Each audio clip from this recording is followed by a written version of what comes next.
مدینے کی گلی سے میرے حضور کا گزر ہوا. ایک ایسا مکان بن رہا تھا جس طرز کے مکان کو حضور پسند نہیں کرتے. تو پوچھا یہ کس کا مکان ہے؟ کہا فلاں انصاری کا. حضور گزر گئے. کسی نے اس کو جا کے بتایا حضور تیری گلی سے گزرے تھے، تیرے مکان کو دیکھا، شاید حضور کو پسند نہیں آیا. چہرہ بتا رہا تھا حضور کا کہ تیرا مکان اچھا نہیں لگا. انہوں نے کدال لیا اور مکان زمین کے برابر کر دیا. چند دن کے بعد حضور کا پھر گزر ہوا تو دیکھا کہ مٹی کا ڈھیر پڑا ہوا ہے، ملبہ پڑا ہوا ہے. کہا اس شخص کو بلاؤ. بلایا گیا. کہا میں گزرا تھا، تیرا مکان بن رہا تھا، اب مٹی کا ڈھیر پڑا ہے. حضور میں نے گرا دیا. فرمایا کیوں؟ عرض کی سنا تھا آپ کو پسند نہیں، سنا تھا آپ کو پسند نہیں. میں اور آپ اپنے اندر اترے اور دیکھیں ہمارا کیا کیا حضور کو پسند نہیں. محمد دی زیارت محمد دے رنگ وچ اے ٹھگ بازیاں جانے پیارا محمد صلی اللہ علیہ وسلم. جب ان کے ہوئے تو پھر اپنی خواہش رہی کہاں؟ اپنی رضا کو محبوب کی رضا میں فنا کر دینے کا نام ہی تو محبت ہے. تیرے ہندیاں سندیاں محبوبہ میں کافر ہواں جے میں ہواں، اپنی نفی کرنے کا نام ہی تو محبت ہے. لیکن میں اپنی خواہشات کا پتلا ہوں اور عاشق رسول بھی ہوں. کیسی عجیب کہانی ہے. میں اپنی آرزوؤں کا بندہ بھی ہوں اور عاشق رسول ہوں. کیسی عجیب کہانی ہے. جب ان کے ہو گئے پھر اپنا کچھ نہ رہا.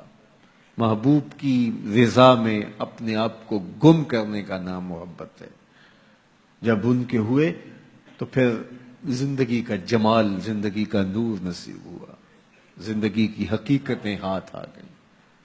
میں عاشق رسول کہلاتا ہوں، حج اور عمرے بھی کرتا ہوں. میں 1.25 لاکھ مرتبہ جو ہے وہ ہر ہفتے میں درود بھی پڑھتا ہوں. میں محفل میلاد کرواتا ہوں، پوری دنیا کے نعت خواں جمع کرتا ہوں. لیکن حضور کی سنت چہرے پہ سجانے کی توفیق نہیں ہے. مجھے حضور علیہ الصلوۃ والسلام کے بتائے ہوئے طریقے کو اختیار کرنے کی ضرورت نہیں ہے. صاحب سوچیں کہیں آپ اپنے آپ سے دھوکہ تو نہیں کر رہے. ان سے تو نہیں کیا جا سکتا. ان سے دھوکہ کون کرے؟ وہ تو جانتے ہیں کون کہاں کھڑا ہے. میرے حضور بولے یاری لا تو پاک نبی سنگ اے پر پوری یاری. یاری لا تو پاک نبی سنگ اے پر پوری یاری. پھر درود قبول ہے تیرا لکھ نہ لو ایک باری.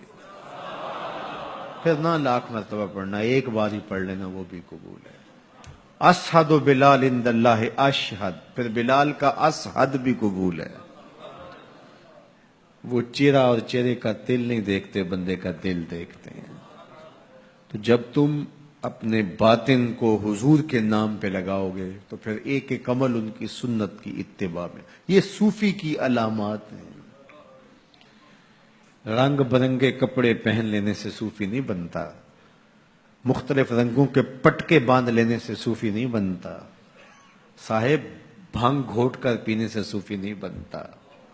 ڈھول کی تھاپک پر ناچنے اور رقص کرنے سے صوفی نہیں بنتا. مختلف تصوف کی اصطلاحات کو یاد کر لینے سے صوفی نہیں بنتا. محمد عربی کی غلامی سے صوفی بنتا ہے. حضور کی چوکھٹ کی فقیری سے صوفی بنتا ہے.